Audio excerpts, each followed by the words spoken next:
Okay, greetings and welcome. It is Wednesday, September 17th of 2025.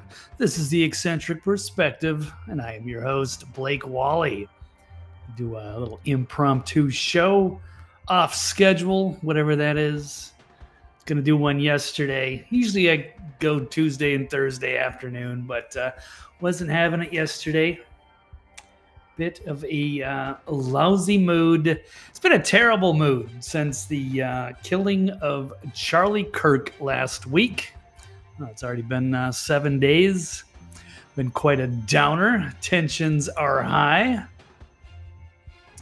And with some of the things that were going on, it just wasn't a good time for me to go nuclear, scorched earth, my opinions.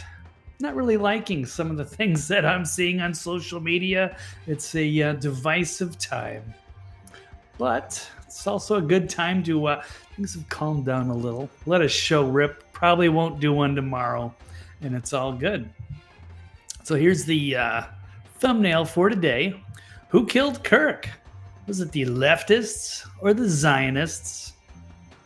So that's one theme. We're going to get into Jimmy Kimmel, Stephen Bonnell there, and many others. There's plenty of people that wanted Kirk dead.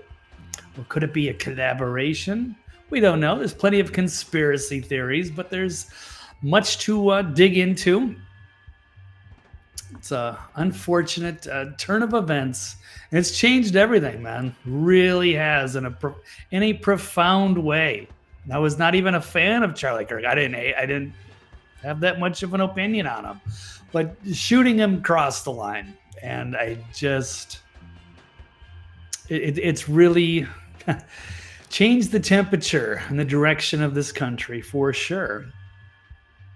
Okay, so we'll cover that.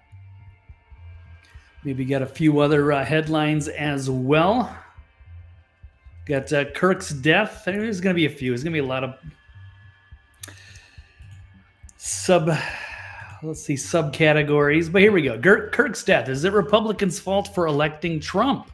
And Jimmy Kimmel, should he be fired for his lies about MAGA? Should folks fired for mocking murder, should they get their jobs back? If I put people fired, it would have been too long of a sentence. I had to fit that one in there. So there you go. Shooter text messages, are they being faked by the feds? And Israel, are they still a prime suspect for the death of Charlie Kirk? These stories and more. And your thoughts? Here's one. Hey, Rob, how you doing? Yeah, these shows, I don't know. I don't know if I'm going to redo or reschedule things, rebrand things. I have many thoughts on how I should approach the news, what my schedule should be like. But since I canceled yesterday, I was preparing something yesterday for my 3 o'clock Central. And then I was in such a foul mood with everything happening. Between the Destiny stuff, which was going mega viral on Twitter, and just a good friend of mine who's not a fan of Charlie Kirk, and they were we were going back and forth, and it was bothering them that people were flying the flags half staff, half mast, and that people were wrecking. There's certain things that I wasn't in the mood to hear. It's a terrible thing when somebody is killed like that. Just politically, a free speech issue. I have a major problem, and people don't have to like Charlie Kirk or his messages, but when you start going after nitpicking on petty issues just to score political points, it's bad.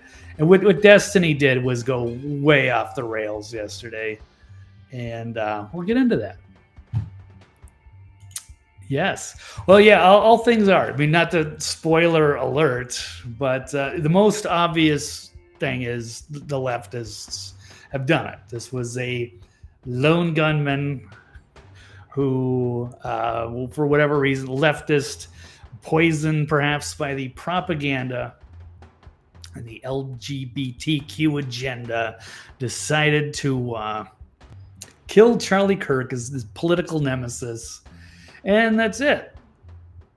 But also, the only thing that benefits, if there's anyone that benefits from the death of Charlie Kirk, it's not the leftists to me. It's clearly the Zionists and their agenda and Turning Point, his little corporation there, and the activism. Well, we'll get into all of that, but it doesn't mean they did it. I mean, but they could have. It's still, we can't quite rule anything out yet, or can we? We'll find out. Okay, and thank you, Kenneth. I will look forward to seeing that.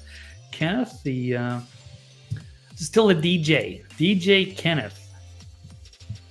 Be curious to see what kind of mixes you've come up with. So I will check that out. Yeah, definitely the left molded the shooter's thinking. I mean, that's where everything's going. So it's kind of a toss-up, leftists, the Zionists. But for right now, it appears the leftists were the ones that pulled it off. But again, the Zionists were the only ones that gained. So it's going to be retaliation from on the left. So they did not gain anything if they thought that this is just going to go away for them. But we'll get into there's a lot more going on here. And we're still trying to figure this out. Here we got another false flag and trying to put all the clues together, find out what's going on. Because there's some weird developments too. Or it could be just they want us to believe the leftists did it. Because that's the easiest way. Just easy to take the one patsy, the lone gunman, and then end of story. Or is there more? Okay, DJ Ken Spin. Damn right. Gotta get some old videos or something showing you in action, Ken. Okay, well, let me run a very, very quick intro on the show. No commercials. And then we're going to jump into everything on the other side of this very quick break. Here we go.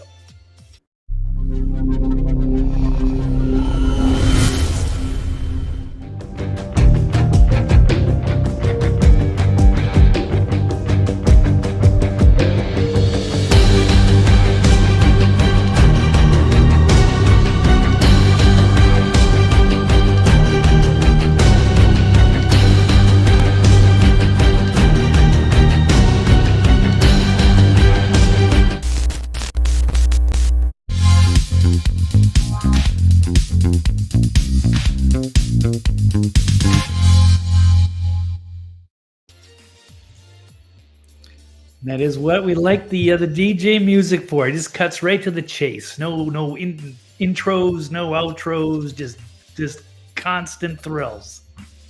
Right? So we'll check that out. Good stuff. Okay. Thank you, Kenneth. I will keep an eye on that box.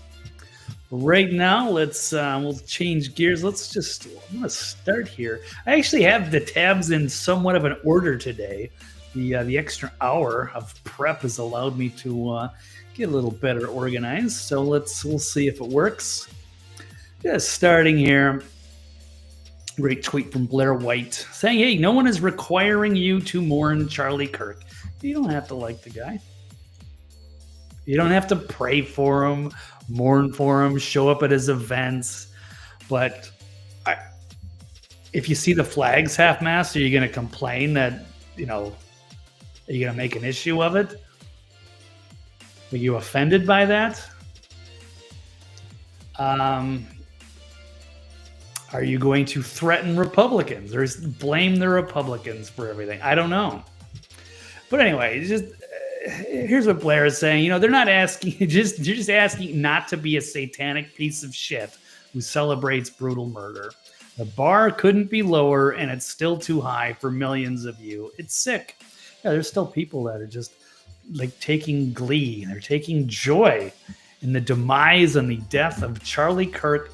For what reasons? It seems to be mostly misinformation.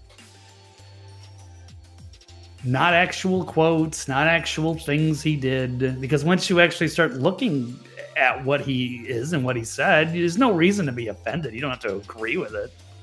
He's just calling for open dialogue. He didn't deserve to be just shot in the neck.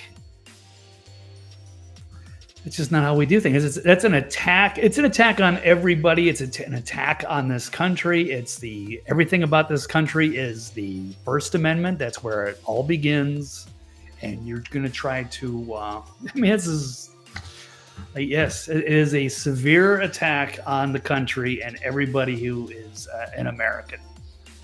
So, not good. Okay, we'll keep moving.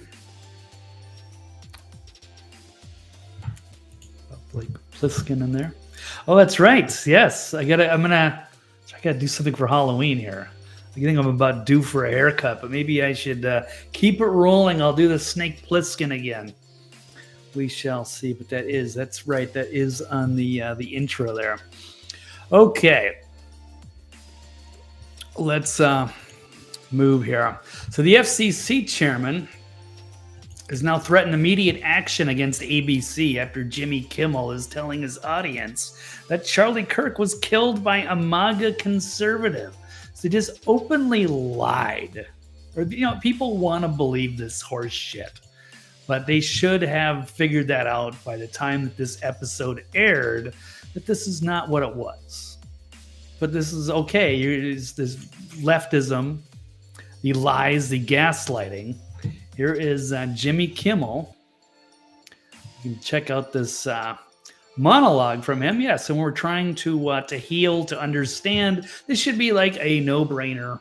We should all agree we should kill our political opposition.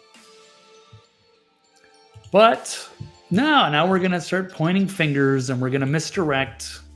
And, people like Jimmy Kimmel, who's been, spreading propaganda for years, shitting on conservatives, attacking Trump, him and Stephen Colbert, which is the kind of reason this is, we can easily blame the media for much of this misinformation that's out there. And here he is. Let's listen to this. We had some new lows over the weekend with the... New lows over the weekend. Some new lows over the weekend with the MAGA gang desperately trying to characterize this kid who murdered Charlie Kirk as anything other than one of them and doing one of them. So in Jimmy's twisted mind, he would actually think one of them, a Trump supporting MAGA conservative, would shoot Charlie Kirk, which makes no sense to anybody. But I guess you can't take blame for yourself, and maybe you got to tone down the rhetoric and stop, attacking people.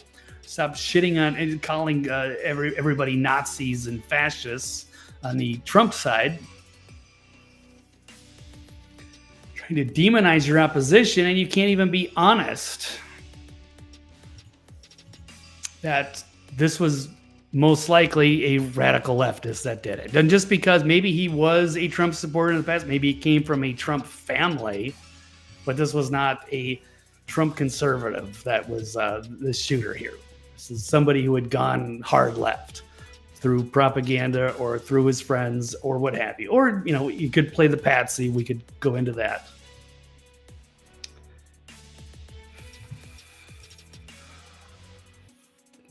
Yes, Kenneth, I will leave you my hair. Once I get taken out by Mossad, you may have what's left of my hair. Yeah, he's high respect for Kimmel. Back in the day, such a talented guy who just sold his soul so we could be on ABC, be the on the big show. But then you got to go along with the corporate propaganda. Okay. Yeah, I know Kimmel had a lot of issues. I don't remember the specifics on that, but he has been called out a number of times. He's clearly biased and overly politicized when he should just stick to the humor instead of spreading propaganda. And these are the sorts of things that lead to violence against conservatives and patriots, and all the different ways that they demonize people over J6 or Trump supporting, or fascism, what have you. It's a lot. I haven't got to this TK Mark. If you want to share something about that with the Patriot Act, Trump's AG 72 hours. Yeah, everybody's criticizing Bondi for the hate speech stuff. So that has no place for it. I think that's people. Even Cenk Uygur was, praising the Republicans and MAGA for not taking the bait on the hate speech stuff. So yeah, of course I am. Anybody that seems to be fairly common sense here. I don't know exactly what you're specifically mentioning there, but anyway, yeah, the Man Show is great. That's what I would like to remember Jimmy as, the Man Show host, the roast master, the rising star on Ben Stein's money. And now he's a sellout and a joke. And and so now he might be fired. We'll see. I don't know if that's necessarily. He should just be able to apologize, as far as I'm concerned, but it admits something. So let's continue. Here we go. We had some new lows over the weekend with the MAGA gang desperately trying to No, the MAGA gang desperately trying to character. No, this is Jimmy Kimmel and your leftist gang on your writing team who are trying to spin this and trying to gaslight the American public that the shooter was MAGA when he clearly, it's fucking obvious that he's not. Characterize this kid who murdered Charlie Kirk as anything other than one of them, and doing everything they can to score political points. This is Jimmy Kimmel doing everything he can to score political. There's just literally projecting to you right now. Oh, and he's just as body language. He's opening his hand. He's trying to be open with you, but he's a lying, smug sack of shit. Nobody believes that, Jimmy. And now even the fucking FCC is after you for it. From it. In between the finger pointing, there was grieving. On Friday, the White House flew the flags at half staff, which got some criticism. Yeah, it got some criticism. I don't understand this. Why do people have to just need to find something to complain about? It's just take away from Charlie. It's weird to me. But here we are. It's a very toxic political climate. And let's see if there's reckoning for Jimmy. I haven't watched this whole clip, but it's interesting to see how the FCC chairman is threatening immediate action on Jimmy Kimmel, ABC, and Disney for his deliberately misleading the public by claiming the assassin was a MAGA conservative. It's malicious lies. When you look at the conduct that has taken place by Jimmy Kimmel, it appears to be some of the sickest conduct possible. As you've indicated, there are avenues here for the FCC. So there are some ways in which I need to be a little bit careful, because we could be called ultimately to be a judge on some of these claims that come up. But I don't think this is an isolated incident. I mean, you go back to Representative Swalwell, and he had a tweet out last week. Oh yeah, and Swalwell got roasted by Kash Patel, as well as I cut that from the stack. I had it on yesterday, but I didn't go for that today. But there's some great explosive moments there with Adam Schiff and Swalwell getting pushback from Kash Patel. Yeah, man, shelter the shit show. Yeah, that's what happens when you sell your soul and you can't talk anymore. We're gonna get into some of that stuff too, as far as the Israel conspiracy theories go. And one of the reasons that I've changed my tune on Charlie Kirk so much is for some of the fights he was getting into behind the scenes, and the bravery that he was showing, and including with his donors that were trying to buy his influence.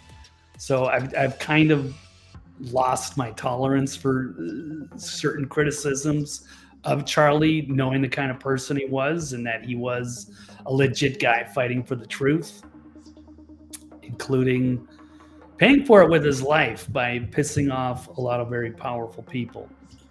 I'll leave it at that. We'll get into some more of that. Yeah, toxicity, political. Yeah, later, Jimmy. So let's another quick note on that. We have Scott Jennings dismantling the left's latest spin, shredding the trans love story narrative behind the Charlie Kirk's assassination. I don't know how much I'm going to play of this, or I'll play a piece of it. This is Montel Williams on CNN. Talking about a love-torn child, a kid. This is probably his first real relationship, and somebody was disparaging the person that he loved. He sat on that building for 30. Okay, if that's what the story is that the shooter,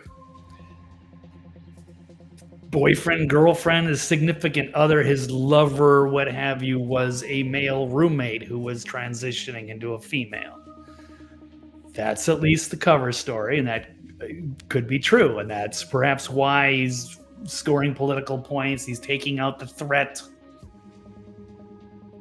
As Charlie Kirk is a healthy family man that's the future of humanity, everybody, is healthy families, not LGBTQ trans, not, Stephen Bonnell Destiny and his degenerate situation. These modern day leftists are leading America towards a dead end, where Charlie Kirk, agree with him or not, being sort of a healthy, having a good foundation, good work ethic, quality person, whether you like him or not. That was the future for America, and the leftists couldn't have it. Okay, sorry, I'm gonna keep rolling. This clip isn't that significant, but it's short enough. 30 minutes before he took the shot. Why did he wait until the first word trans came up?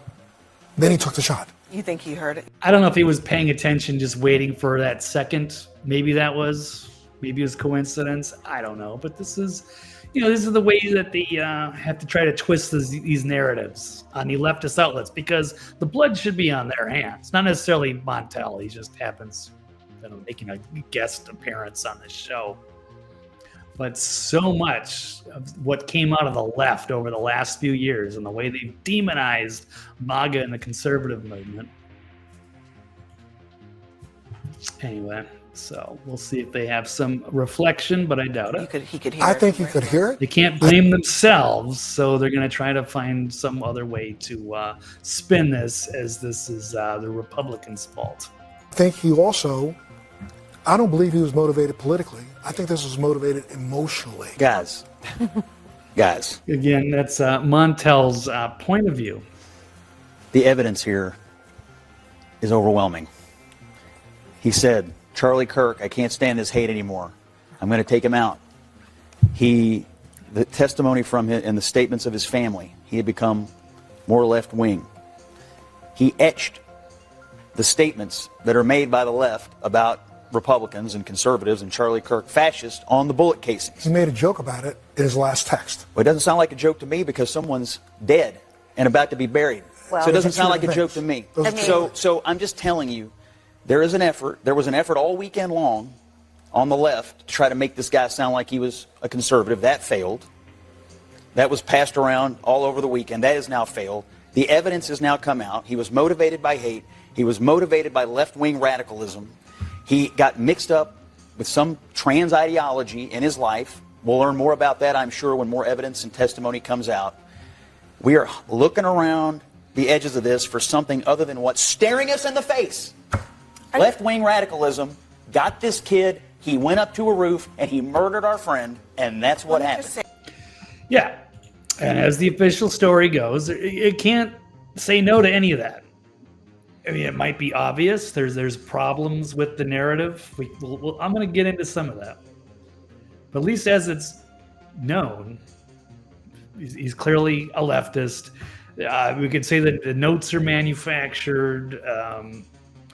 The way the gun is sitting there suspiciously with the little notes on the bullets, it's a little too perfect. But I mean, that's the way we have to see the official narrative. There's no other way to spin this as that the guy was a conservative. But I guess that's what he's on there for. He's the useful idiot they can put on the panel, give it credibility, but then it's going to get shot down by Scott Jennings. So good on him. Moving on, I got Kid Rock blasting the mainstream media as the public enemy number one following the Kirk assassination. It's incentivizing the loner kids to take shots. Yeah, reading dumb articles. They say he's a racist and a Nazi. There you go. Quick note. Also interesting to see Charlie Sheen, who's been making some public appearances lately, was on Joe Rogan last week. I guess now he was on Piers Morgan, calling the assassination this generation's JFK moment. Being with Rogan for the aftermath of it was helpful because, yeah, he was actually live on the air when that went down. We can watch part of this clip, but I agree to an extent. Now, I was not old enough. That was before my time. But that's all I hear about. I know what people are saying. Everybody knows where they were when they got the news. Much like I knew what happened. I remember the day, OJ got convicted, or the day 9/11 happened. It's very similar vibe to 9/11, where just everything has changed. The energy has shifted. It's strange. I don't know how to explain it. But I guess now these young kids can kind of see that now too. They have something to one of these relatable moments for Kirk, and how we can never kind of go back to the way things were again. It's like we've lost it. We'll never get back to the pre-9/11 days. It feels like that. So if that's anything like Kennedy, absolutely. You take a great populist type of president who was affecting change and going after all of the right people, all the bad people, and then they kill him. And I'm not saying but putting Charlie Kirk on his level. He was a good guy. He was a man of peace. He just called for peaceful debate. No reason to be politically murdered. But anyway, here we go. The Bull and Bullet. He's still I don't remember. Montel Williams, he's a show host. That was so long ago. I don't remember him getting very political. It was just more of an afternoon talk show at that time.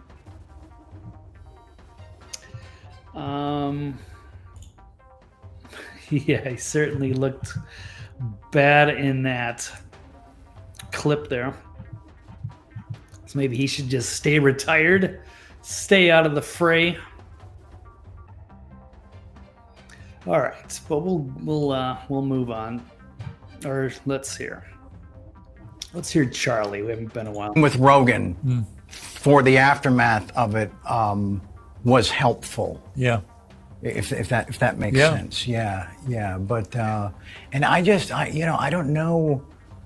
I think for this generation, I think that's their JFK moment. I mean, seriously.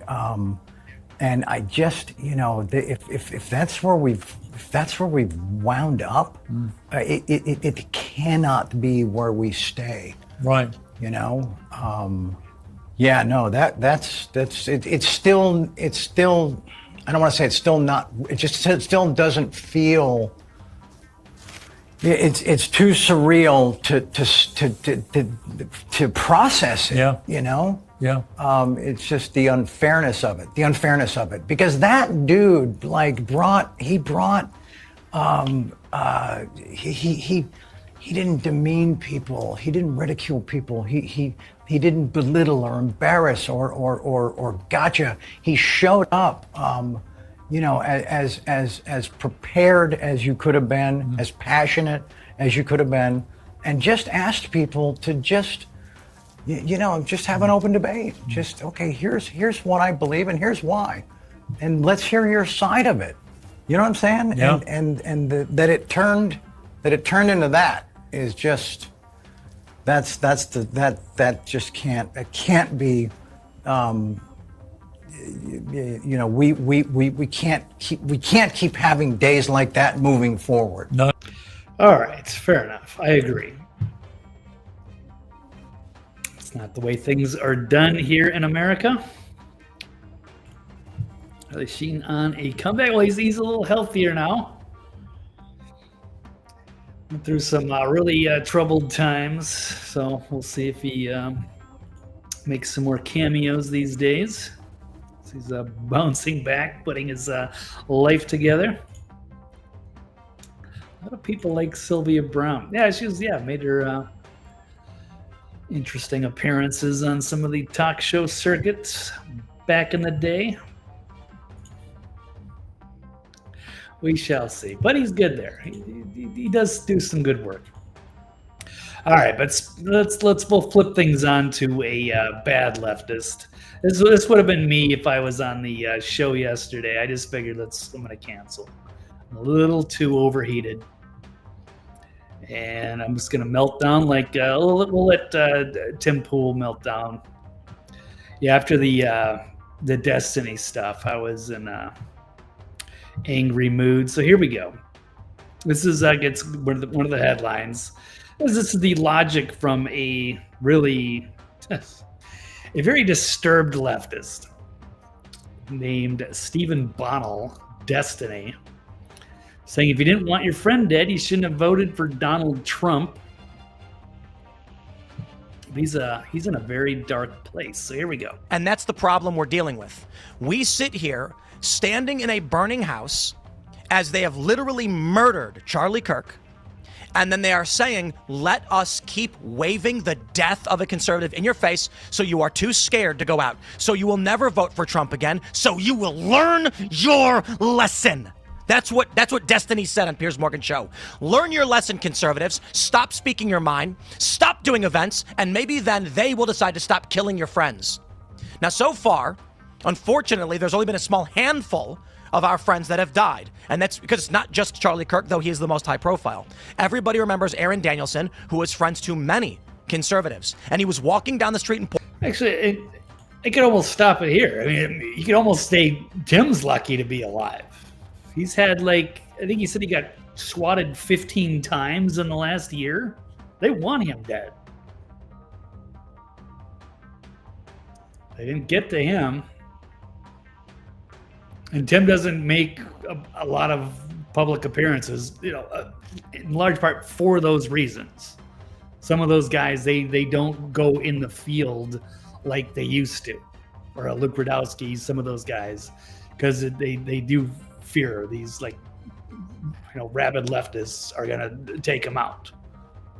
These are not, was it Rob that said this last week, that these are not our grandparents left, these are not the Democrats from our grandparents' days? Yeah, this is a very different party. Yeah, that's right. That was on there when the news broke. Yeah, it was a huge story. It was just, akin to JFK, but not without social media. Though in those days would have been totally different. That would have been harder to get the word out on JFK. But where Charlie Kirk, boom, you're getting the news. You're even getting the videos of him getting shot in just minutes. It's amazing. But yeah, it was an awful day, and it's an awful week, and the vibe still hasn't changed. I don't know what that is. I don't know how to categorize it. It's not fear or anxiety. It's a strange sensation. Post 9/11, just that we're in this new world, and you can't go back. I don't know. What is it called? Yeah, Kennedy was alive. He would be definitely a Republican. He would be Probably banned from the party. They wouldn't let him in. Much like Tulsi Gabbard. He would be an outcast. He would be a pariah. But anyway, back to Tim Pool and Destiny. He was on Piers Morgan with Anna Kasparian and Jack Posobiec. Did not go well, but at least we got to see the mask off moment for the hardcore, the extreme left. And so here we go with Destiny going off the rails. I think that liberals need to wake up and finally realize that if they're not willing to do it, it will never come down. If you wanted Charlie Kirk to be alive, Donald Trump shouldn't have been president for the second term. So if you wanted Charlie Kirk to be alive, it's our fault. If we wanted Charlie Kirk to be alive, we should not have elected Donald Trump. Do you hear that? That's the logic from this. Tell me that's not fascism in the worst sense. These people are fucking evil. I don't know how you call yourself an American and you want to threaten the fucking rest of us? Like, are you serious?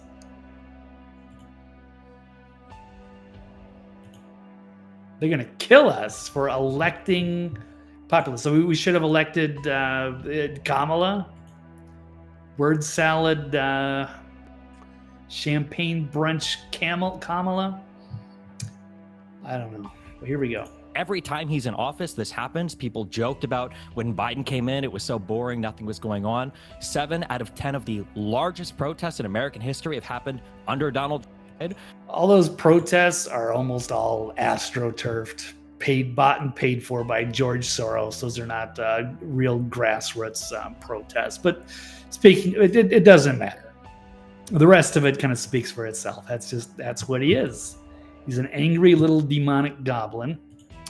Even Representative Anna Paulina Lunas forwarded this to the FBI for investigation, inciting violence, murder. The guy is disturbed and unhinged. Here is Destiny a couple days ago. Out the crime statistics? Not exactly like. You need conservatives to be afraid of getting killed when they go to events. I don't know if you can hear that. Saying you need conservatives to be afraid to go out and speak at public events.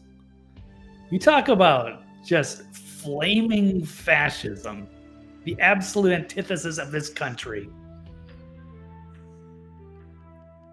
This little monster, little Adderall snorting freak show, threatening everybody. You must bow and just let this hardcore communist take over or something while we all just watch our country get taken away. And he would be happy with that.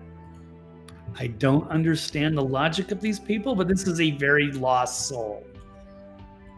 A very disturbed individual who's now getting ridiculed by everybody except his teenage audience. So that they look to their leadership to turn down the temperature. The issue is right now. So, it's supposed to be like, I guess Trump, he's supposed to turn down the temperature. Everybody calm down. It's all good. Otherwise, conservatives have to be afraid to speak out. Okay. So, I don't know. I mean, maybe if he's snorting so much Adderall, maybe he never sleeps. He's sleep deprived. He's crazy. Something is very wrong with this guy. In fact, he's getting, should we keep this? Yeah, he's getting roasted here. Someone made this meme. When the amphetamines start to wear off, as he got into a back and forth with Anna Kasparian, everybody was just shocked by the attitude of this little monster. But here we go.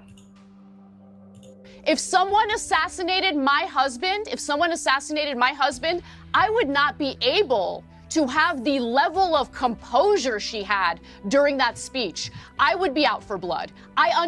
Look at all just the twitchy move. This is why it's funny when the amphetamines start to wear off from all the Adderall and Red Bull and whatever is like the I don't know, stereotypical streamer, the video game playing streamer. Understand why she's angry and why she said the things that she said.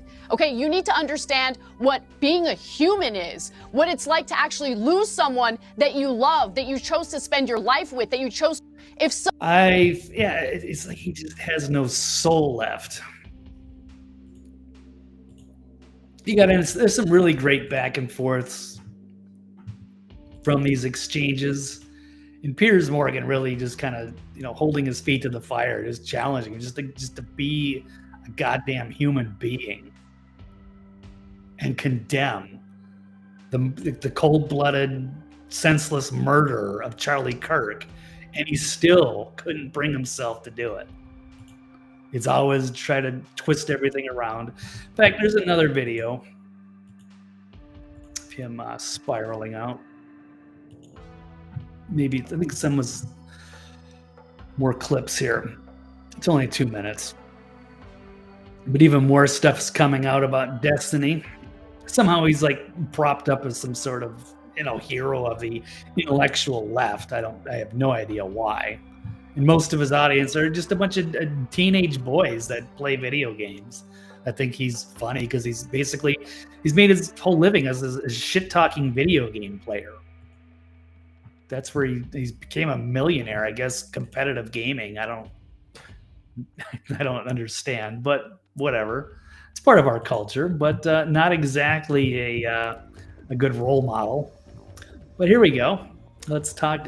He's even more unhinged than you think.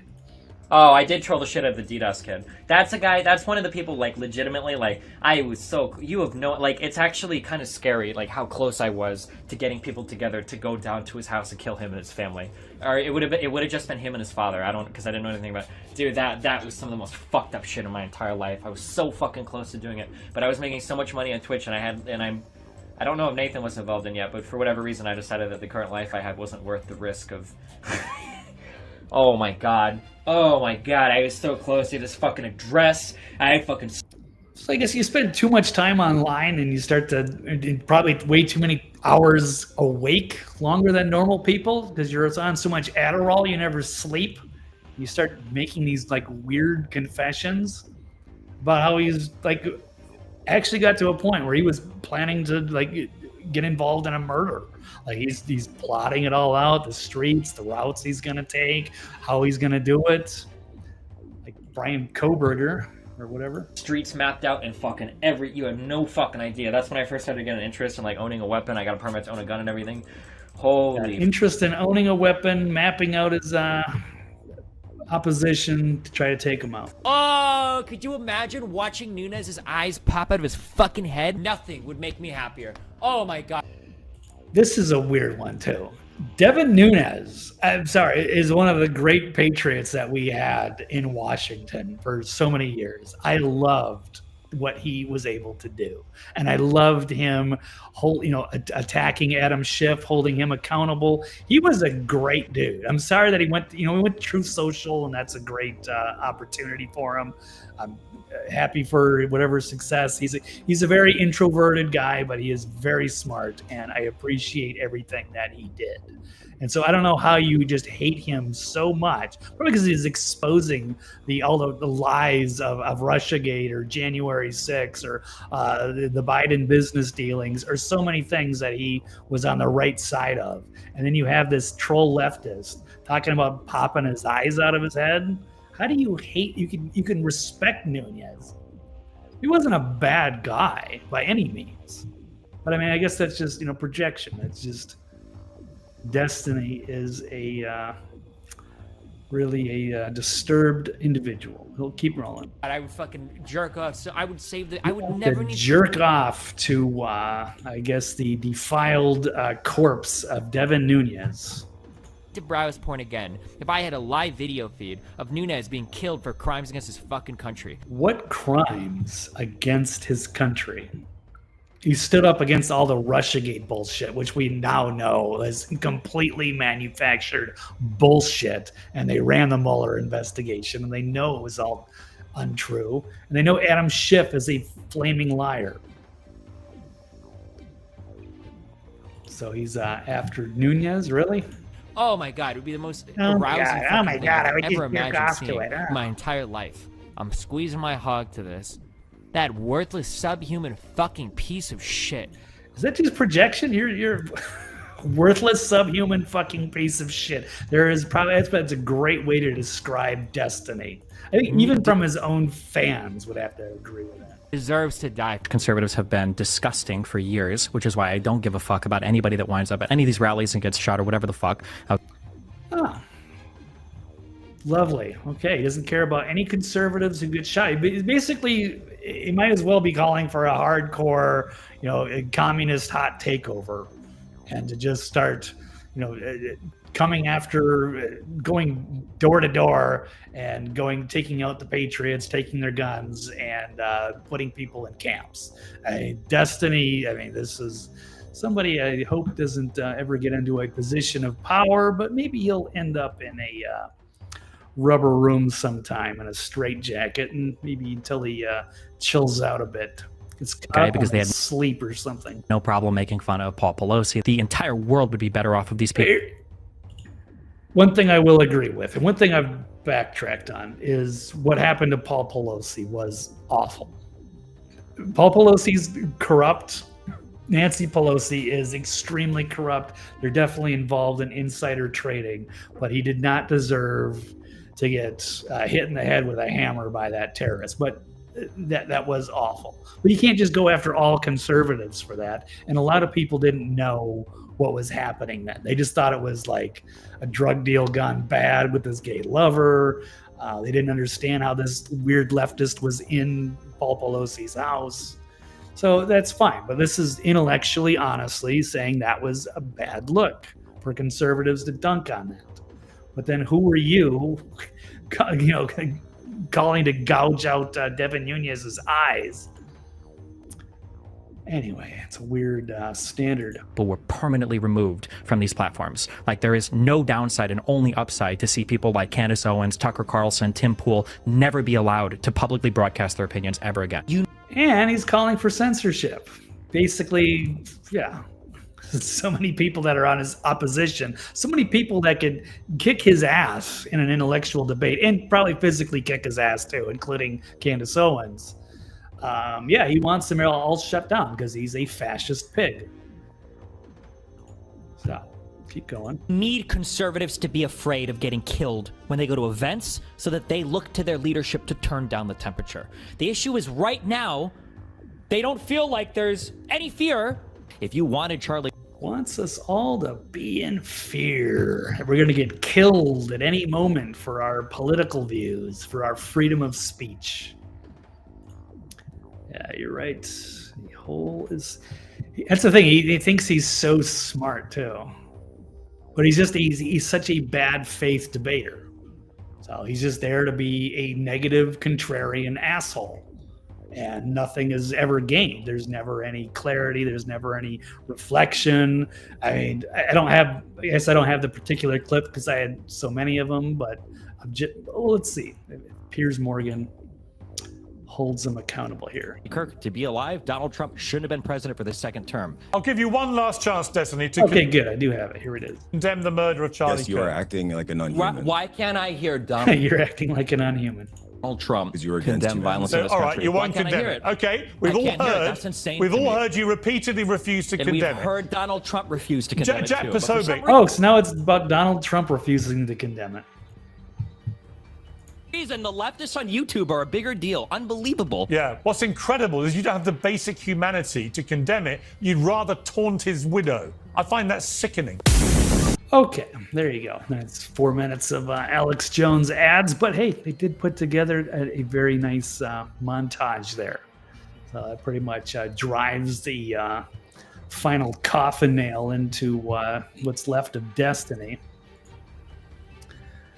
Yeah, the Adderall shit show, absolutely. But, I can kind of empathize or sympathize with Destiny. Maybe this is all when it went down. Because this frame right here really kind of encapsulates the downfall of Destiny. Right here. And I'll run a quick clip on that as well. which I'll have to cut off for the music. Destiny having flashbacks to when he was once married. So, Destiny, like I said, he's a he's a professional video game player, and he was, I don't know, made $1 million from it. So he's basically been rich for just being a shit-talking video game playing asshole. And so he married this very cute little girl from Sweden, I guess. But I guess she's kind of like an open marriage type of person. So she just brought her black boyfriend over for some fun while Destiny is sitting there on a live stream. So here's the video clip. Uh-oh. Mel time. Why did I say that? Mel time. It's so there's Melanie, I guess.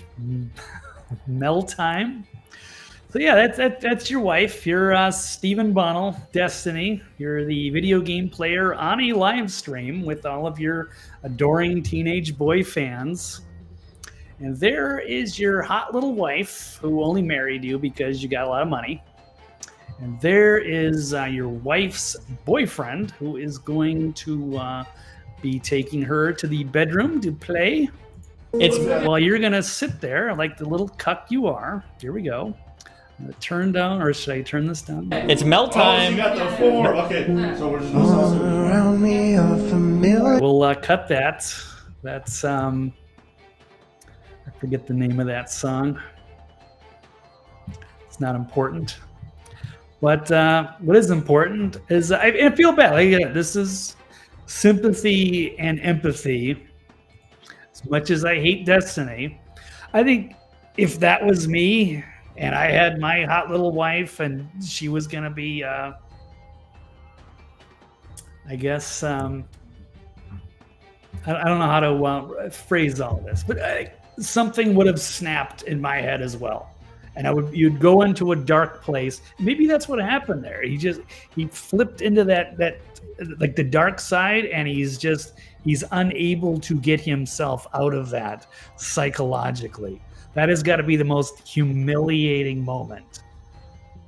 It's one thing to keep this all a secret, like you're not man enough, or maybe the Adderall has affected his manhood. I don't know. That's not my thing. I'm not trying to personally attack him.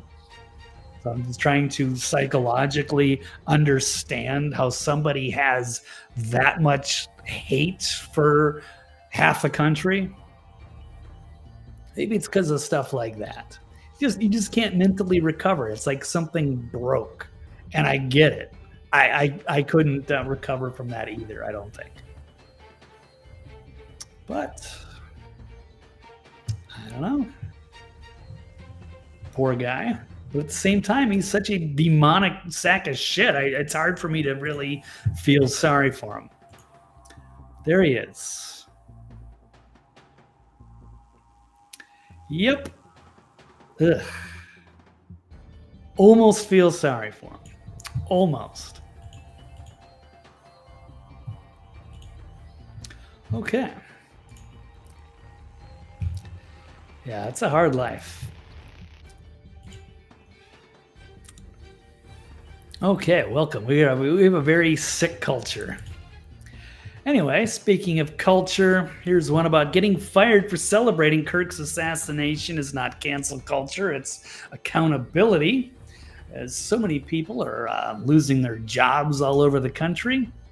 That's kind of a tough one. Where do you stand on that? And do you blame people?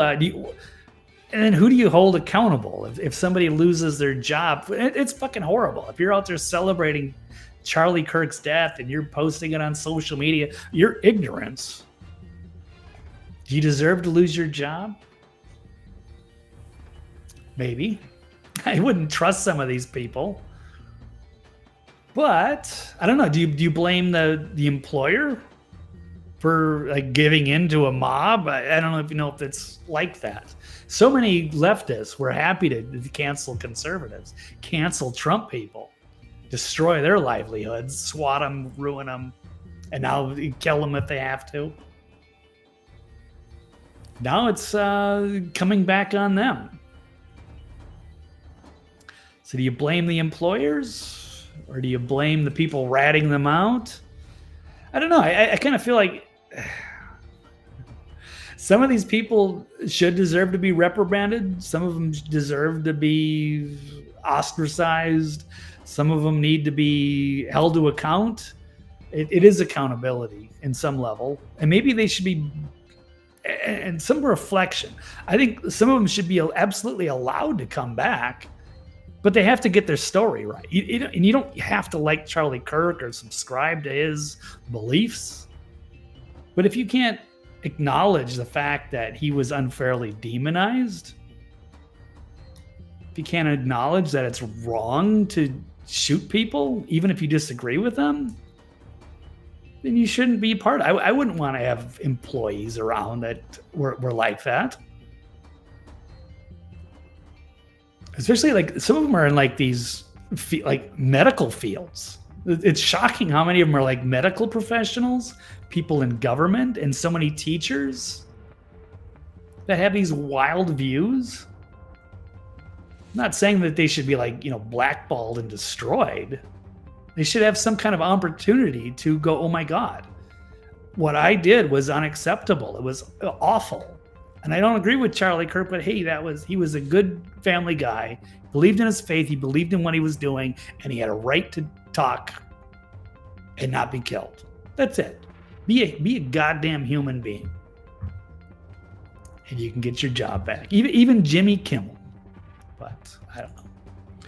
Okay, we'll keep moving on. Interesting. We'll get into the text messages and the conspiracy theories.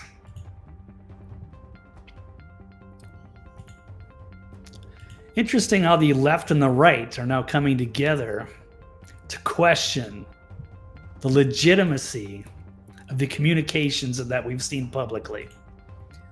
So whether that's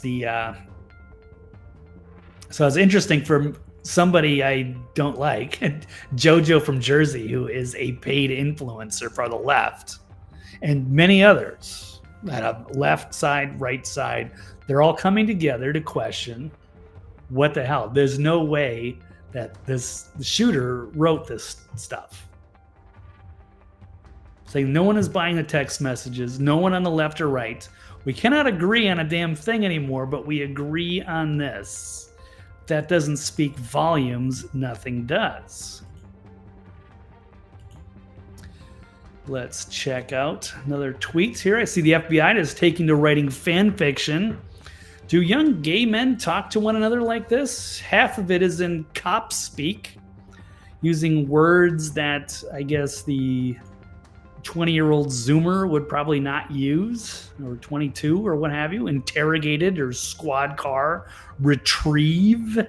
Who uses the word retrieve it? Swept that spot. That would be like military language or detective language. Why does he address multiple loose ends in a conversation with his significant other unprompted after expressing that he didn't want him involved? So we're all led to believe that this lone gunman, he was just completely alone and had nothing to do with anything. Because there's a lot of saying that he was on Discord, or he was in contact with multiple other people. He probably didn't carry this out completely by himself, especially without the lover, whatever, knowing anything until after the shooting was done, and then very candidly talking about this after it was over, and maybe knowing details that he shouldn't have known at that time. If we want to go along with this official account. Because I'm not so sure I'm buying it. But yeah, even the left and the right, even the left. So here's I guess apparently the text messages between the roommate and the shooter, saying he's basically he had hoped to keep the secret till I died of old age. So he's acting like this was a completely solo job. He just went on the roof, somehow got in there, It was all him, and he was just going to shoot him and keep it a secret forever, which I find hard to believe. It says, talking about the old guy that was the distraction, the decoy. So he's had enough of the hatred. Some hate can't be negotiated. He's going to able to grab his rifle unseen, leave no evidence. And leaving the rifle in the towel. He's talking about, he's basically confessing to everything. Like, you're leaving, you want to keep it a secret, you want to get away with it, but then you're going to be openly talking with text messages saying you would wish that you had circled back and grabbed your gun as soon as you got back to your vehicle. And what would I do if I didn't bring back my grandpa's rifle? I don't know if it had a serial number, but it wouldn't trace back to me. Or wouldn't it trace back to your grandpa? Maybe, I don't know. He goes, I worry about prints. I had to leave it in a bush where I changed outfits. I didn't have the ability to time to bring it with. How the fuck will I explain losing it to my old man? Why would you talk about leaving the murder weapon wrapped in a towel? And he's also saying, remember how I was engraving bullets. You're expecting us to believe that the lover knew nothing about it, but for some reason, you were just engraving bullets for no reason? Why would you be engraving bullets to say, like, LGBTQ messages, slogans? But they were what, for just on the range? Why would you go through all that trouble to engrave bullets? You're not going to use them for something very specifically. Yeah, so it's not adding up. Interesting character Evan Kilgore is saying, hey babe, I don't want to leave any incriminating evidence, but here's literally everything I did before, during, and after shooting Charlie Kirk down to the exact minute.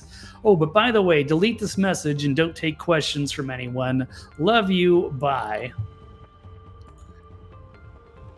It's also a word of a note. I guess that was like left under somebody's keyboard, like his confession, but then that disappeared. Like, there are some major problems, major holes with the story. Yeah, the text have bullet points.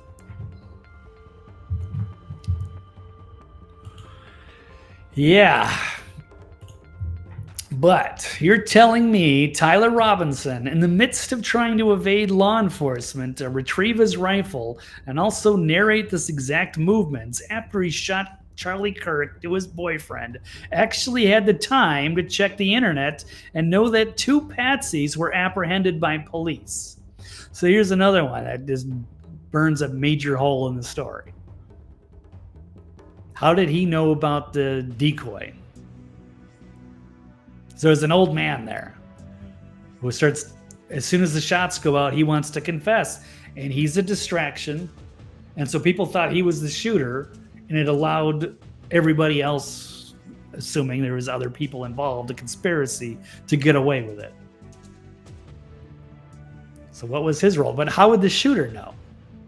Unless it was already in cahoots. Here he is. This is the 71-year-old. His name is, was it George Zinn? Yeah. Claimed he shot Charlie Kirk to shield the real gunman. And get this. This dipshit he had child porn on his phone. So he was in possession. Yes, he's already been charged with felony obstruction after he admitted to staging a distraction. How dare you! How dare you! How dare you! How dare you! How dare you! Yeah, there's people. He's sitting there trying to. Who the fuck does something like that? Somebody commits an assassination and then you want to be arrested by the cops? You want to go, yeah, no, it was me. And there's people screaming at him, oh my God, they think he's the killer. everybody thought. Why would the fuck would you do anything like this? So yeah, I hope they throw the book at him. But this guy's such an idiot. I mean, I have no idea if he intended on getting caught that day. If that was his role, like they're all playing a part. This is like a Ocean's 11. This is a organized hit job. I think you'd want to get rid of that incriminating evidence on your phone before you turn yourself into the cops. But I guess you didn't do that. How dare you! He's such a monster! Let him back up! Such a monster! Yeah, he's a monster, all right, but he's not the killer. He allowed the killer to get away, so I guess they're going to have to find out what he knows, unravel this conspiracy theory. Nick Sortor thinks he should have the same punishment as the actual killer. He's being held without bond. And after his arrest, he complained of chest pains, transported to the hospital. They showed up to interview him, and he apparently volunteered to his phone, and then it was full of porn. Well, he's just bad news all around. Liz Crokin also calling him out.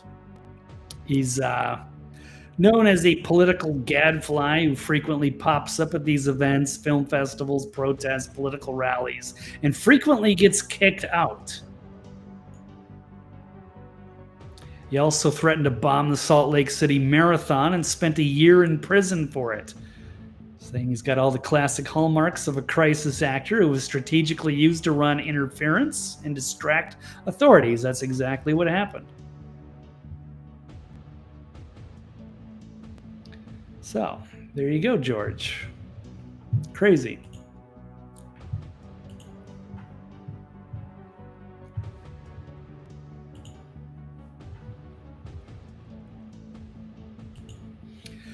Okay, so we'll get back to the headlines. So Kirk's death, is that Republicans' fault for electing Trump?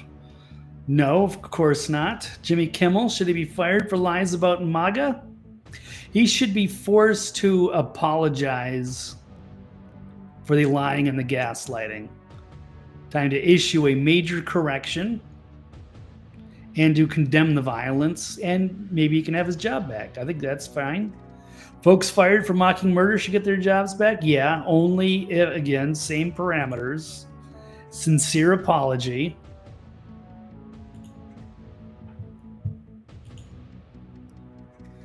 And take it from there. Next, shooter text messages. Are they being faked by the feds? So I guess they've run those weird text messages through like AI to ask them if that looks legit. And even a chat GPT is saying that's ridiculous. Looks like somebody cooked that up. Nobody's buying it. Even the leftist influencers aren't buying it. So, oops. Yeah, he's just pouring in the morning. George Zinn, what a dirty scumbag. So, throw the book at him. He gone. Under the jail. And I guess lastly, it'll be the Israel. Is it still a prime suspect for the death of Charlie Kirk? Okay, here's first we got Ted Cruz. Israel First Ted Cruz is saying he's getting really tired of Tucker and his cronies falsely claiming Charlie agreed with me that Israel is terrible and the problem in America is all the damn Jews. It's not true. But he says they knew Charlie well, and indeed the last conversation was how he was deeply concerned. He was about the rising toxic wave of anti-Semitism on the right. So a lot of people are saying different things about what Charlie Kirk told them privately or his last messages or how there's some contradictions. Not really sure. I don't know if anybody really knows, but there is a effort to kind of reveal some of the texts, different texts, not those. about his true intentions, what Charlie was really thinking, how he really felt about Bibi or Israel or his donors or anti-Semitism. There's a variety of different things from a variety of people. He was very important to the movement, and everybody wanted, Charlie Kirk to be on their side. What was great about Charlie Kirk, as I'm finding out, is he was a pretty open-minded person who genuinely wanted to have these open dialogues, even with people who are very, very pro-Israel, who have a certain way they want to frame everything and to control the narrative of Turning Point USA.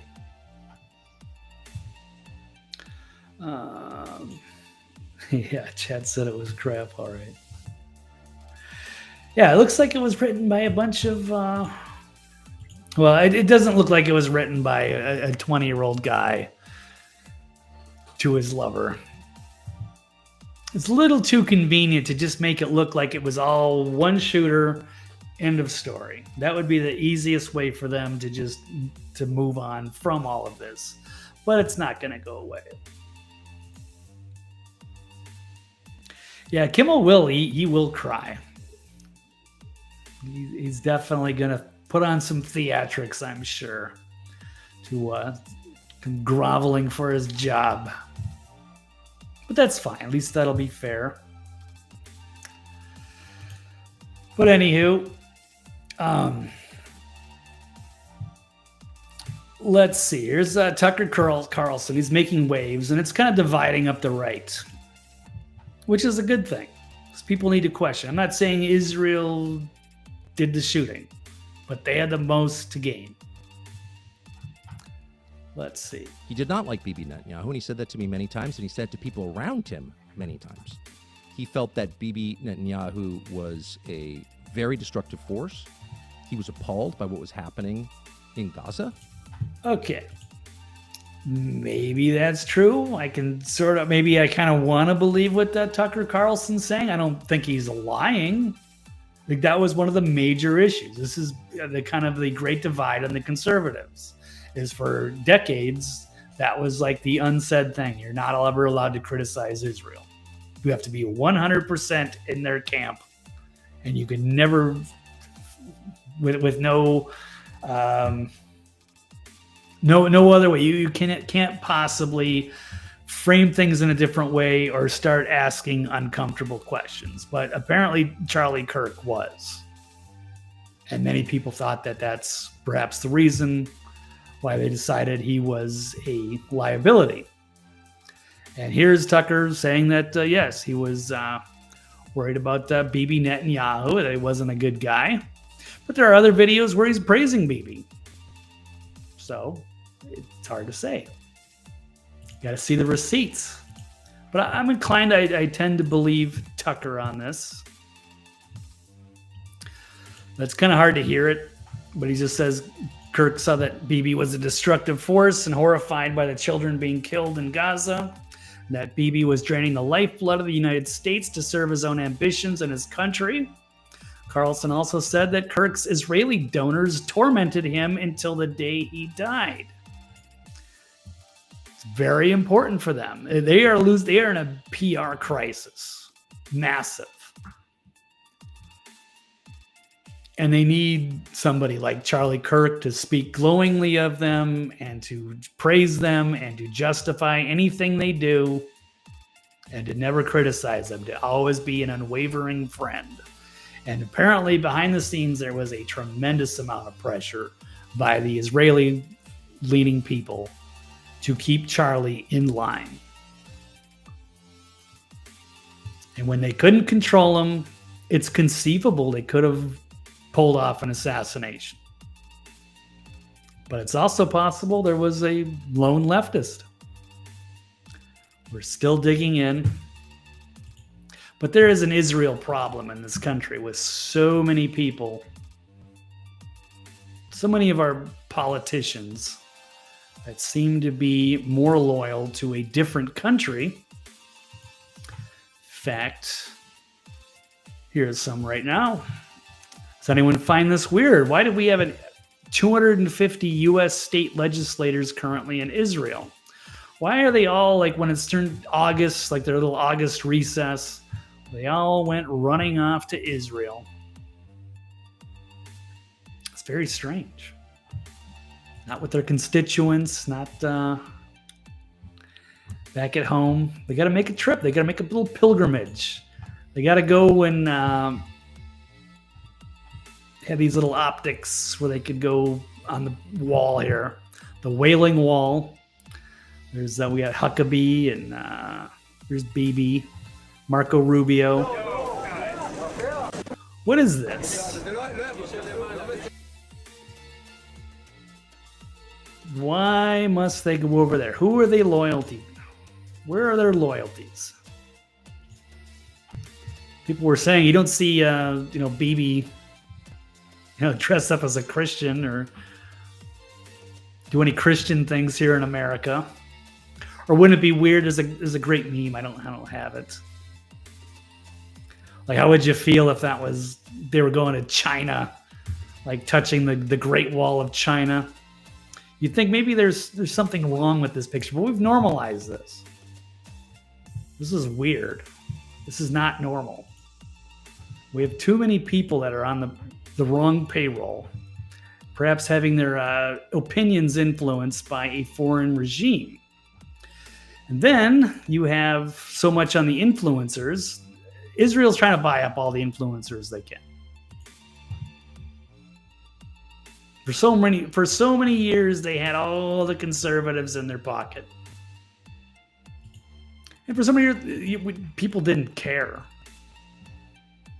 It's kind of a, whatever. It's weird, but it's whatever. But now after the 10-7, now after you got, Bibi trying to drag us into war with Iran, it's kind of having a different look at this and our special relationship with this foreign country. Doesn't seem to have our best interests in mind, seems to want to use us, bribe, blackmail, exploit. Now you're getting a lot of the big influencers on the right are now starting to say, yeah, this is normal. This is what happens behind the scenes. This is the pressure of of Israel.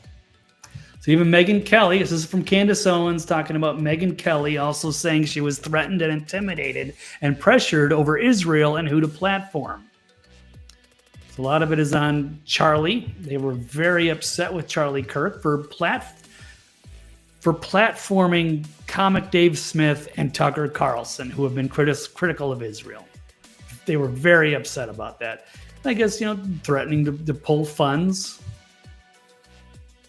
They're not going to support Turning Point unless they can trust him to spread their propaganda. And you got Matt Gaetz also talking about that. So you got Candace Owens, Matt Gaetz, Tucker Carlson, Megyn Kelly. Matt Gaetz saying has got personal knowledge to many of the claims Tucker is making here. They're 100% true. Tucker Carlson said, yeah, Charlie Kirk told him at a USA, the Student Action Summit, to highlight Epstein's connection to Mossad. So between him criticizing the foreign policy of Israel, the wars, the genocide, and then the Epstein stuff, they really came down hard. They're freaking out. Let's get another one up there. How about Roger Stone saying he's got personal firsthand knowledge that everything Matt Gaetz and Tucker Carlson are saying is true. Charlie Kirk told him too. Said Charlie was both a public and private advocate for my clemency when he was framed in the Russian collusion hoax. He says the questions surrounding his death remain unsolved. But this is all fair game. They know the power of the Israel lobby. The power of these big Israel influencers. So here's where a lot of this is coming from. Is Bill Ackman, billionaire, hammered Charlie Kirk in an August intervention, they're calling it, for platforming Israel critics. So Max Blumenthal of the Gray Zone has been coming out about this.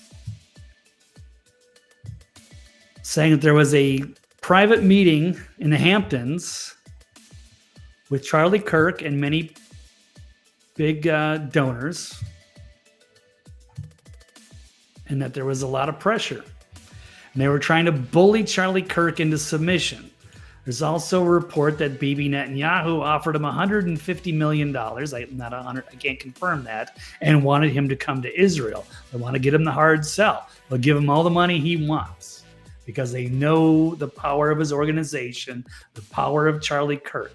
But Charlie Kirk stood on principle. He wasn't to be bought and paid for.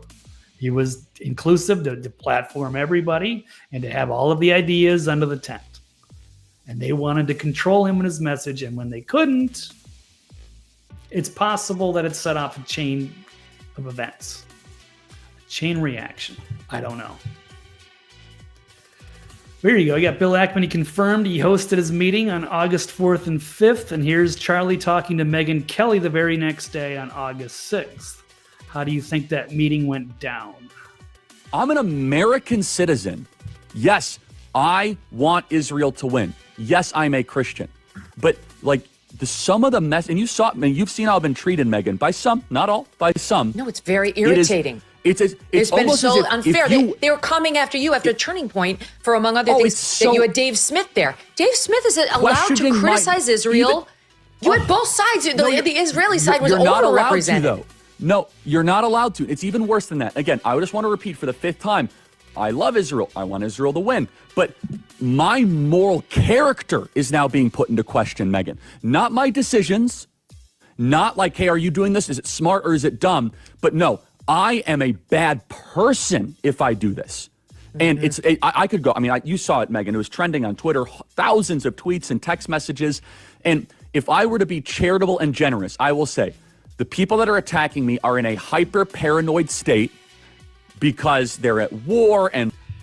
The people that are attacking him are in a hyper-paranoid state because they're at war with Iran and they need our help. And they need a guy like Charlie on their side. So there's a tremendous amount of pressure and unlimited amounts of money they could throw at Charlie to buy his influence. And instead, he walked out of the meeting. So this is why I don't have the same tolerance for criticism of Charlie. Even though I don't agree with him on some of the issues, he is in the highest of my respect for going against some of the most powerful people that were trying to pull his strings. Sounds like he was standing up to some very, very powerful, very dark people. And still went out and made public visits and took a lot of cojones to go out there and to continue to be out in public. And he was also freaking out. Well, not freaking out, but he was saying, he is concerned that they might kill him. That was reported by Harrison Smith on the inside. We'll keep rolling here. Or do I go back to this one? Is there a little left? War tends to make things black and white, and you're a hammer looking for a nail. So I'm trying to be charitable, Megyn. Literally, I'm trying to cut as much slack as I can, right? Like, okay, what would it be like if all of a sudden I'm starting to see a pattern of behavior similar to what my grandparents saw in 1930s Germany online? How would I behave? So that's like my charitable kind of overcompensation spirit. At the same time, I'm like, but it's not defensible to be dumb, right? All right. So here's an Israeli operative who apparently this has been reported, was screaming at Charlie Kirk for not supporting Israel enough. I haven't seen some of these interviews, but Max Blumenthal here, he's on the Alex Jones show, made some headlines, to say the least.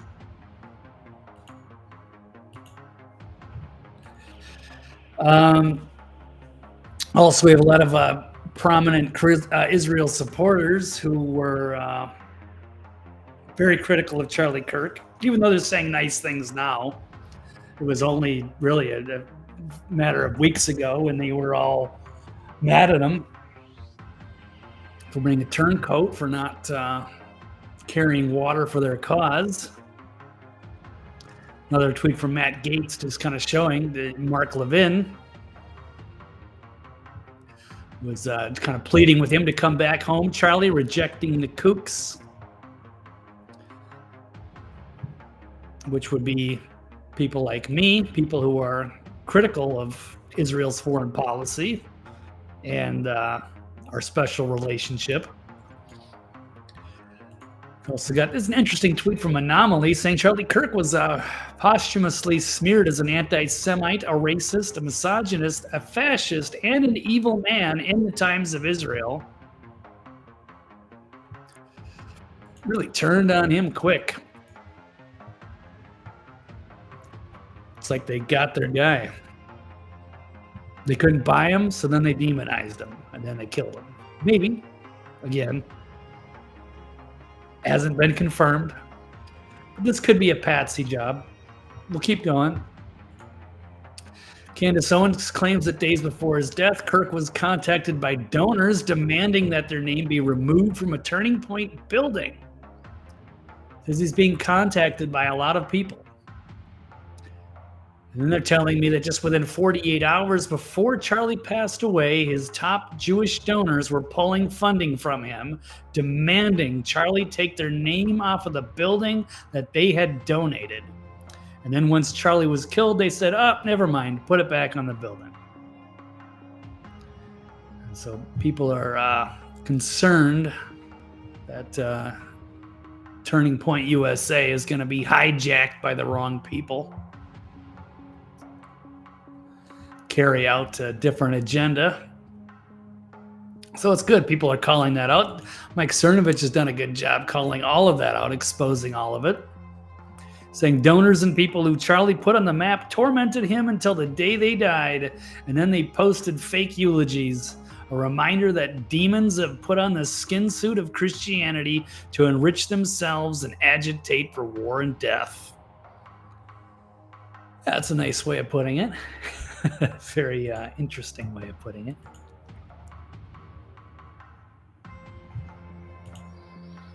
Yeah, Loomer and Mark Levin, Shapiro, so many people who are criticizing Charlie Kirk or Ted Cruz. Now they're acting like his friend. Clinton Russell, prominent libertarian, says he's now fully in the Tucker and Candace Owens camp. I don't believe they would be making all this up. Reputational damage would be catastrophic. The receipts are coming, and the TP, Talking Point USA donors are likely hiring a PR firm to deal with the fallout. Yeah, he's also pointing that out. Matt Gaetz is on there. Megyn Kelly, Mike Cernovich, Roger Stone. Shit, even the FBI was after Turning Point USA. So before he was murdered by Charlie Kirk, Chris Wray's FBI, this is during the Biden administration, going after him. Deep State used its tools to try to intimidate or stop Kirk from being a conservative leader. Undermine, destroy, coerce, control.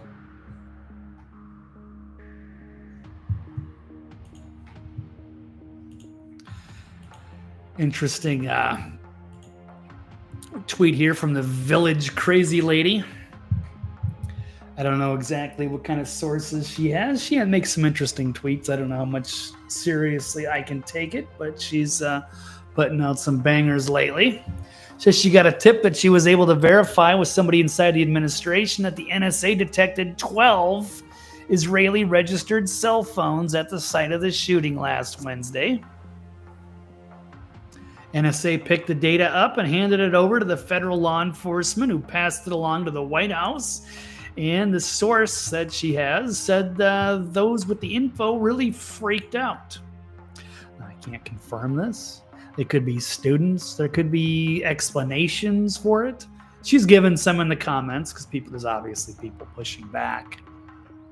But is it possible they had operatives there? This was a planned attack, and that they let the patsy take the fall, and then posted this messaging through the gun and the towel with the fingerprints and the messaging, and then the messages he was sent to his lover. I mean, it's all meant to be a very, obvious and open and shut case, but there are problems. It doesn't add up. Okay. Also of note, according to Max Blumenthal, Israel is placing surveillance devices inside Secret Service emergency vehicles and around the White House. And that apparently Trump fears assassination by Netanyahu. I want to say it was England. Somebody else said something about how, Bibi, they let him use the bathroom, and then they found a device in there.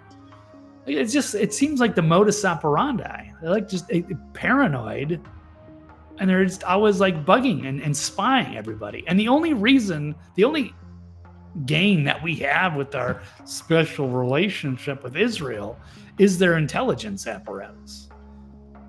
They are the masters of just blackmail and digging cybersecurity, assassinations.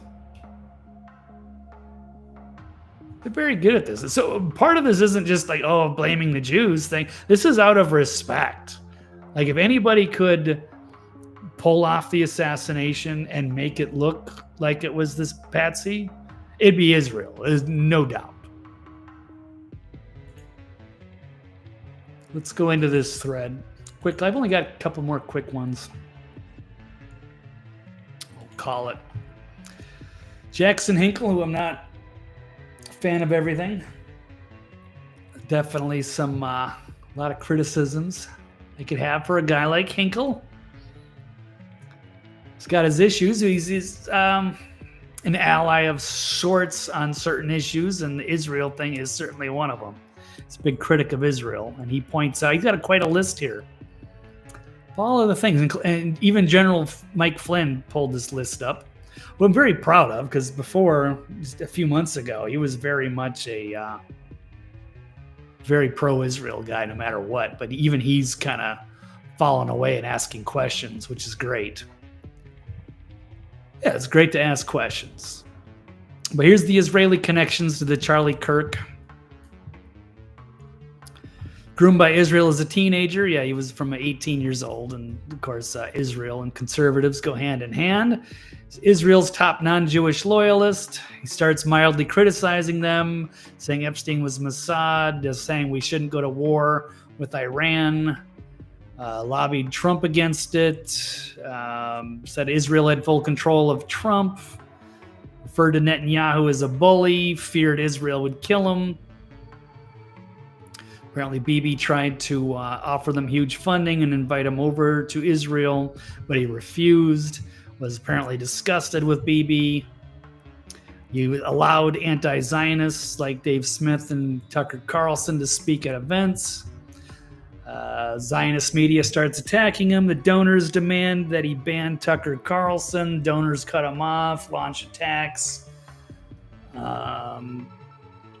Put Ben Shapiro on the spot with an anti-Israel interview. Attacked Mark Levin. Question 9-7 or 10-7. And points out some of the things going on. The unidentified man that ran in the crowd with a pistol. 9/11 propaganda video surfaces of a patsy. Shooter flees without a trace. Private jet taking off. Location monitoring shut down. FBI saying the foreign intel assisting investigation. There was reports of that. Found the gun in a wooded area. No photos exist of the shooter with the gun or in the tactical gear. So many things. Netanyahu reads Kirk's pro-Israel letter. Netanyahu going on the media blitz. Gray Zone dropped the article with the Trump insider. Insiders don't buy the FBI story, and so much more. But saying I'm sure it was just some random liberal kid. Yeah, we all have our concerns. And lastly, I'll leave you guys with this interesting post about Mossad, their very nature. Some rare, good investigative journalism by Leslie Stahl at 60 Minutes. But saying, yeah, if the Mossad wanted to kill Charlie Kirk,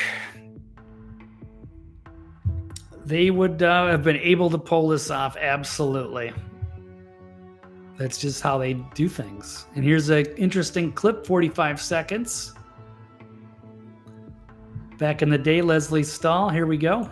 We have an incredible array of possibilities of creating foreign companies that have no way being traced back to Israel, shell companies over shell companies who affect the supply chain to our favor.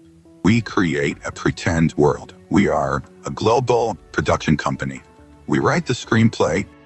A global, this is apparently a former Mossad agent, somebody who has a soul, who went, oh my God, we're doing evil things for terrorists.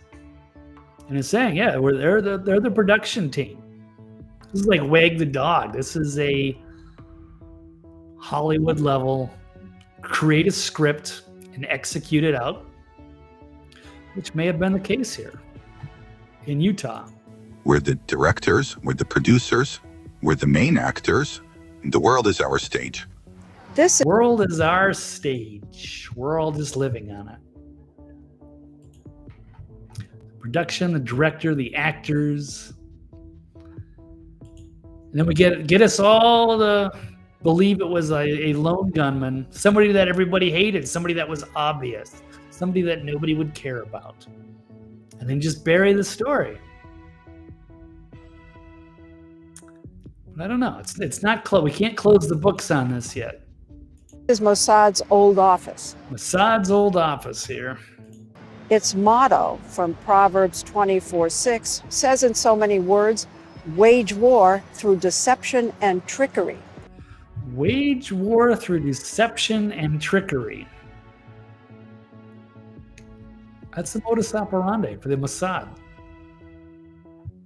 They might have us all fooled here. I mean, where everybody's wising up to what's going on with Israel. Did they do it? I don't know. But they could have. And I say that out of respect, not out of anti-Semitism. They're very good. Just wish they were on the side of good and not evil. Kind of like the CIA's smoke and mirrors, which is what this operation was all about. We have. Yep. Okay. There you go. That's all I got for today. Probably won't be back tomorrow. It's going to be my show for the week. So at a weird time on a different day, but I appreciate you guys finding me, Kenneth and Rob and TK Mark, anybody else that may be out there lurking, listening to the replay. Thank you so much. Please like and subscribe. And we'll see. I don't know what kind of regular schedule I'm going to be doing going forward. I got to get some things fixed, internet and what have you. A few things to sort out. And then football season and so many else. I might switch it up. I might not. I might keep the regular schedule Tuesday, Thursday, 3 o'clock Central. But we'll take it from there. But that's all I've got. I hope you guys have a great weekend. Love you guys. Take care out there. It's crazy times. But okay, that's it. Fabulous. Thank you so much. Thanks, Rob, Kenneth, everybody. Catch you on the next time. But I guess I'm done for the day, done for the week, unless there's some crazy breaking news or what have you. Otherwise, I will catch you guys another time. Take care. I am out.